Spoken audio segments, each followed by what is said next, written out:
Баршаңызға қайырлы күн, сіздермен Жанерке.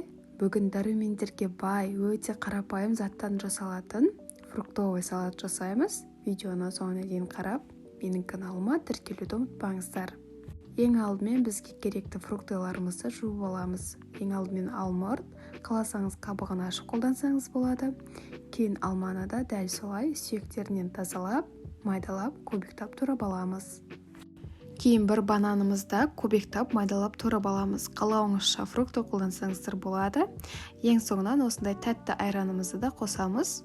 Және бір ас қасық сахарный пудра қосамыз. Барлығын жақсылап араластырамыз. Балаларыңызға берсеңіздер сүйсініп жеуі әбден мүмкін. Міне біздің бүгіндікке фруктовый салатымыз дайын болды. Ұнаса лайк, комментарий жазуды ұмытпаңыздар. Сіздермен болған Жанерке. Видеоны соңына дейін қарағандарыңызға рахмет.